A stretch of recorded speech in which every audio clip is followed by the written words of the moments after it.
Նարեկ ես կուզեմ մի փոքր նորից անդրադառնամ ըստ հարցերից ելնելով արդյունաբերականացմանը երկրի։ Մենք այսօր գտնվում ենք մի իրավիճակում, որ մշակող արդյունաբերությունը համախառն ներքին արդյունքի մեջ իր մասնաբաժինը 18 թվականի համեմատ իջել է գրեթե 9%-ով եւ այսօր եթե մենք վերցնենք որ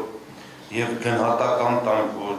2025 թվականի համար, ապա մենք կարող է արձանագրենք, որ մենք հասել ենք պատմական մինիմումի, այսինքն մշակող արդյունաբերությունը համախառն ներքին արդյունքում կկազմի մոտ 9%, նման պատկեր մենք շատ վաղուց չենք ունեցել, հաշվի առնելով այն հանգամանքը, որ եվրոպական երկրների միջին մասնաբաժինը մշակող արդյունաբերության համախառն ներքին արդյունքի մեջ կազմում է 24%։ 24%-ի պարագայում եվրոպական երկրները այսօր մտածում են, որ պետք է իրան ամեն ձև խրախուսեն, որպեսզի արդյունաբերությունը եւ մշակող արդյունաբերությունը զարգանա։ Մենք գտնվում ենք այն վիճակում, որ դա ամենաանհրաժեշտ քայլն է։ Առանց դրա մենք չենք կարող, որտեղ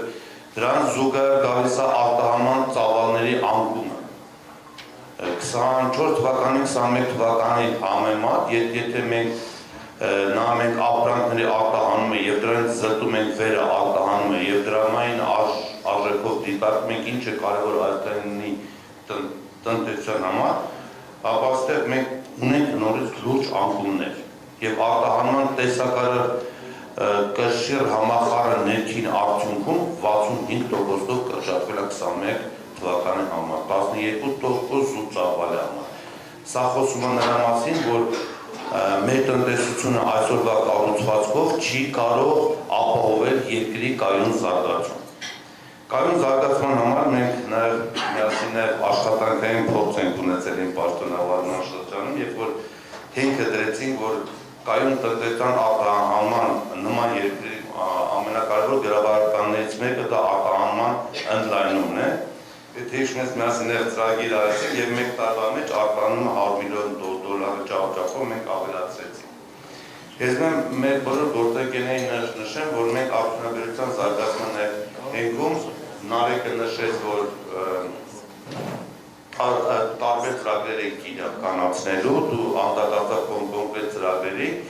բայց այստեղ նաև շատ կարևոր է նշենք, որ մենք մեր ծրագրերի մեջ դնելու ենք, որ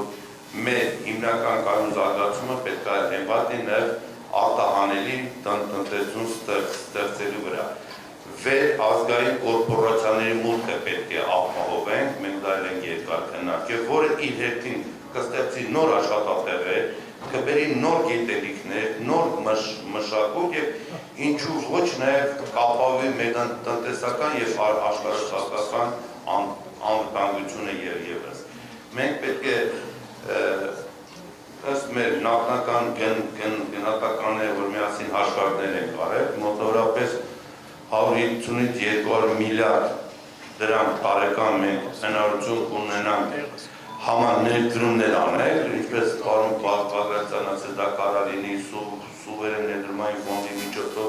կամ այլ եղանակով, բայց դրա միջոցով է, որ մենք պետք է այդ ներդրումների իրականացնելու միջոցով տարեկան առնվազն 500-ից 600 միլիարդի ներդրումներ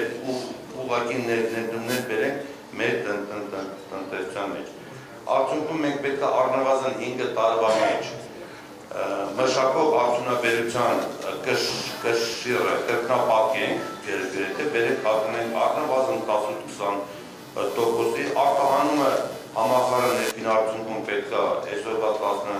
13%, եթե չեմ փոխարեն առնվազն հասնենք 40%-ի եւ դրանով մենք ապահովենք այն խոստումը, որ տալիս է Սամվել Կարապետյանը, որ մենք 5 տարվա մեջ կստեղծենք առնվազն 300 նոր աշխատատեղեր եւ այստեղ ամենակարևորը 300,000 եւ այստեղ ամենակարևորը նաեւ որ ես կուզենամ անդրադառնալ կատարել, որ հիմնականում շեշտադրումը դրվելու է տեխնոլոգիապես զարգացած արդյունաբերությունը, որը ինքնըստինքյան պահանջել է որակյալ աշխատատեղեր եւ բարձր բարձրատեղվող